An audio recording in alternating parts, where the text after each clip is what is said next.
Hello, it should be a new week where you are. Let's start with the Joker chart and that red line at the bottom, which is pushing on now to 44 months. 48 months will be 4 years. So getting on for 4 years after the crisis started, or unemployment started going down. So where the pieces of string all join at the top at 0%. In this case, we are now at minus 5%. So unemployment is 5% higher than it was at the start of the crisis. So if it was, and it probably was, unemployment rate was about 4%, and now it's 9%. And you can see at the height it was down just over 10%. So that's what this sort of coloured string is representing.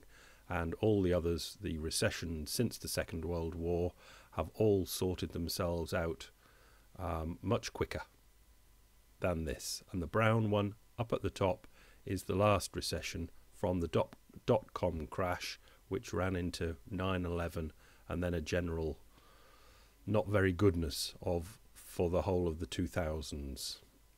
But this red one is obviously of a different dimension completely. Another chart, all of these from calculated risk, or should I say the wonderful calculated risk. US unemployment level part-time for economic reasons. They do things in different ways in different countries, and this is one of the things that they have in the United States is part-time for economic reasons. You are working part-time, but you'd really rather have a full-time job. And as you can see, this is numerical. It's in numbers. The numbers having part-time jobs when they'd really rather be working full-time is a lot more than it has been any time in this chart going back to 1960. Now, the population has increased, so we would expect these sort of numbers to increase. But we can see that there's a whole different dimension came on with that swan's neck up through the Great Recession. Another important thing for the United States, unemployed for over 26 weeks, half a year. And again, I think that used to represent when you fell off your unemployment benefits, but they've now been extended. But the point is still made strongly here that you normally would get a job quite quickly in the United States, but this now is, again, numerical, but you can see it's an order of magnitude greater than it's ever been. Of when you get unemployed, it now takes an awful long time to get back into the labour market, if you get back in at all. And these are the different educational grades and how much unemployment there is. Blue at the bottom is bachelor's degree or higher. And you can see there's not actually much unemployment there. It's only at 4%, but that's higher than the average since 1992 when this chart started, which would have been nearer 3%. The green is some college or associate degree. All of these are over 25-year-old people, and the average used to be about 5%, but now it's over 8%. High school graduates with no college, we're getting less and less education as we go up, obviously. So high school graduates, no college, 25 years over, used to be again about 6%, and now it's 10%. And the most unfortunate ones, the less than high school diploma, or again over 25 years old, averaged about, what should we say, 9%, but it's hung pretty heavily over 14% now. And that's the real problem with a more brain-oriented, how much brain have I got? Oriented economy. The people that aren't that educated struggle in downturns, especially in this one. But could there be some succor for them? Construction payroll jobs. You can see this is where, since 1992, a lot of the lower educated people went, with numerically lots more people, 5 million, 6 million, 7 million, getting on for 8 million were going into construction, building houses, but obviously that fell off, but it looks like it has at least leveled off now. So if that is something for these people to do. They can build houses. Right, this is the single most important problem reported by small businesses by presidential term. So it goes back a long way. It's not a very good screen capture, but it's the best I could do because there's an awful lot of discussion going on, and I believe it's coming from the politicians about regulation. Everything would be fine if regulation was taken off these small business people, small and medium-sized businesses. Now this goes back to the Ford and Carter. That means, Nixon and Ford, and then Carter, Reagan 1, Reagan 2, George H.W., Clinton, George W., and then Obama. Now, these three categories are regulations. Now, the regulations is in blue, and it was in second place behind we're worried about taxes at the time of Nixon-Ford. So Nixon-Ford, the small to medium-sized business people reported to this is NFIB, that they would like taxes lowered. They're most worried about taxes, second worried about regulations, but they had no fear about sales. They could sell anything. And things have moved on, as you can see. In the middle there, let's look at Clinton 1, where it was pretty similar, but just more worry. They were just moaning a lot more. Worried about taxes. Second, they were worried about regulations, but there was no real worry about sales. But now, look at that green pointing right up in the air. That's sales, poor sales. That's what they're worried about. They're worried about poor sales. It's the demand side of the economy. There aren't people walking into their stores, shops, to buy things. That's what they're worried about. Second, they're worried about their taxes that they have to pay. And third, a distant third, they're worried about regulations. So these politicians going on about regulations have not got it right according to this survey that has been going on for an awful long time. So let's go back to this article I referenced, was it Friday last week? World on the brink. As central bankers run out of ammo, the need for alternative models has never been more urgent. This is the one where we quoted Mervyn King, the boss of the Bank of England, saying that the actual banking system, the way banking is done, couldn't be worse. It really is a horrendously stupid system. So let's go on with this article. Later in it we read, enlarging on the theme that I explored in an earlier blog post about Kotlikoff, this is Lawrence or Larry to you, Larry Kotlikoff, said he wholeheartedly agreed with King, that's Mervyn King, Bank of England, his view that the banking system as it is currently structured is the worst possible. As I said in the earlier piece, this is because financial institutions insure the uninsurable. Now I thought of saying what he meant there, but it'd take hours.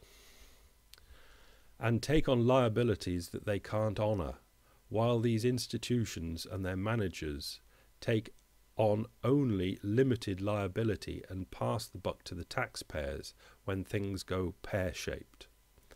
Kotlikoff said the system is flawed and will fail because it's built on two pillars of straw. I haven't heard that one before. Two pillars of straw. Proprietary information and leverage. In other words, they think they know what they're doing. That's their proprietary information. We don't know what they're doing. They're taking what could be described as our money and other people's money and doing things with it. But we don't know what they're doing with it. And leverage. In other words, they're taking, let's say, our money and borrowing more money from other places to make these bets that we don't know what they are. But then, as taxpayers, we are expected to be backing up when they go wrong. This system, looks like it's a quote from Lawrence Kotlikoff, this system is not only a foundation for systemic fraud, it's a prescription for financial collapse.